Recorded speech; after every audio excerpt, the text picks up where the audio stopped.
నమస్కారం ప్రజలారా. మనము అన్న వైవి సుబ్బారెడ్డి అన్న, కరుణాకర్ రెడ్డి అన్న, వీళ్ళకి ముగ్గురికి మధ్యలో ఒక మిల్లిట్ అన్న, అందరూ అన్నలు, ఈ నలుగురు అన్నలు కలుసుకొని ఒక బాంబు పేలుద్దాము గోశాలకు సంబంధించి అని చెప్పి 2-3 రోజులు వివేకా సార్తో కల్లో మాట్లాడి ఒక నిర్ణయానికి ఒక తుది నిర్ణయం అయితే తీసుకున్నారు.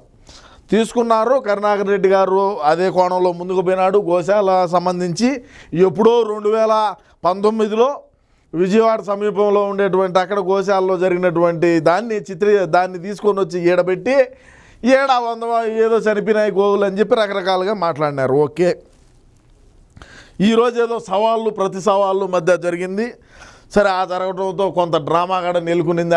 ఏంటంటే నేను ముందే చెప్తున్నా, వీడియోని అయితే పూర్తిగా చూడండి. ఎవరికి కూడా నేను మాట్లాడినట్టు ఎక్కడ ఏదో కొన్ని పాయింట్లు దొరకలేదని చాలామంది సెర్చ్ చేస్తున్నారని చెప్పి నాకు తెలిసింది. మీకు కావాల్సిన పాయింట్లు ఈ వీడియోలు దొరుకుతాయి, మీరు చూడండి. పోతే ఆడికి పోయినారు, ఏదో 8:45కి ఎంతకో నిద్రలేసాడు. 9:30కి మేకప్ కొట్టుకొని టిఫిన్ చేసి బయటకు వచ్చారు. బయటకు వచ్చే పోలీసు వాళ్ళు ఉన్నారు, ఇంక రాండి పదాము, మేము మీకు సెక్యూరిటీ ఉంటాము, తొడుకోపోతామని. ఆయన ఇంట్లో నుంచి దిండ్లు దండరా అని పొనుకున్నారు. సరే, రాత్రి దాగింది దిగలేదు, ఎట్నో అది పక్కన పెట్టండి, మనకు సంబంధంలే. సరే, ఓకే, జరిగింది. ఇప్పుడు ఏ సమస్య ఉన్నా రాకుండా ఉన్నింది, ఓకే, బాగానే ఉన్నింది. మన ఆర్కే రోజా ఆంటీ గారు వచ్చారు. చెన్నై నుంచి వచ్చారా లేకంటే నగిరి నుంచి వచ్చినారా అని ఆలోచన చేస్తే నగిరి నుంచే వచ్చిందంట. సరే, నగిరి నుంచి వచ్చింది అన్న మన పార్టీ జెండా పట్టుకోనో లేకంటే బులుగుదే అంటే ఈడ నేను స్త్రీలని ఎక్కడా కూడా అసభ్యకరంగానో లేకంటే వాళ్ళు కట్టుకున్న బట్టల గురించి కానీ లేకంటే నేను ఇంకొక రకంగా చెప్పలా. జగనన్న మాట్లాడిందే చెప్తున్నా. పసుపు చీర కట్టుకొని వచ్చింది ఆర్కే రోజా గారు. ఈరోజు రోజా ఆంటీ గారు వచ్చారు. జగనన్న ఇప్పుడు బయటకు వచ్చి మాట్లాడదాం అనుకున్నాడు. ఏది, ఈ గోశాలకు సంబంధించి ఈ వాదనలు, ఈ ప్రతిపాదనలు ఏందో ఉంటాయి కదా, అవన్నీ వాటి గురించి మాట్లాడదాం అనుకుంటే పసుపు చీర కట్టుకోవచ్చిందని అన్న చూసి వెనక్కిపోయినాడు. ఎందుకంటే సొంత చెల్లెళ్ళ మీదనే పసుపు చీర కట్టుకునిందని భారీ బహిరంగ సభలో, సిద్ధం సభల్లో, మీటింగుల్లోనే మాట్లాడినటువంటి మన జగనన్న ఇంకా రోజా ఆంటీ కట్టుకొని వచ్చితే ఆయనకి ఏడగాలుతుందో అర్థం కాకుండా పోయినాడు చూసుకునేదానికి, ఏడగాలుతుందని. సరిపోతే ఏం మాట్లాడుతుందో విందాం ఒకసారి. ఏమో మాట్లాడిన తర్వాత మనం మాట్లాడదాం. ఎందుకు ఆయాసపడుతుంది? ఏమన్నా నడిచి వచ్చిందా నగిరి నుంచి? అట్ట లేదా, వచ్చా అది దీని పేరు మర్చిపోతాం అబ్బా. గాజుల బండి కాడ పెట్రోల్ బంకులో డీజిల్ గడ కొట్టించుకునింది ఇన్నోవా బండికి. ఆడగడ డబ్బులు ఇకంటే వచ్చింది, అది వేరే విషయం అనుకో. ఎందుకంటే మనకు ఆడ వాటా ఉండదులే అని చెప్తాందంట. సరే, ఎందుకు అంత ఆయాసపడుతుందే? ఏమన్నా ఛాలెంజ్ పిలిచారు, వచ్చి నిరూపించండి అని.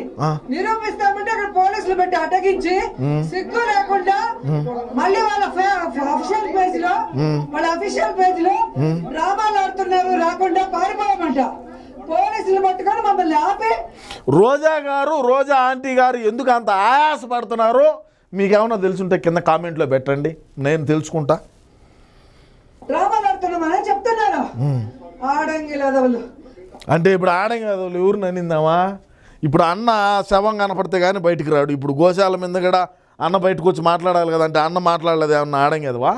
అప్పుడు దేవాదాయ శాఖ మంత్రి ఉన్నాడు మన గవర్నమెంట్లో, మన ప్రభుత్వం అధికారంలో, మన వైసీపీ అధికారంలో ఉన్నప్పుడు ఆ దేవాదాయ శాఖ మంత్రి కూడా దాంట్లో సంబంధం ఉంటుంది కదా.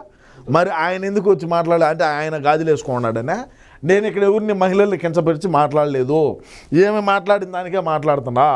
ఎవరు ఆడంగి వెదవులో? కరుణాకర్ రెడ్డి గారు రాలేదు నువ్వు మాట్లాడేటప్పుడు, ఆయన ఏమన్నా ఆడంగి వెదవా?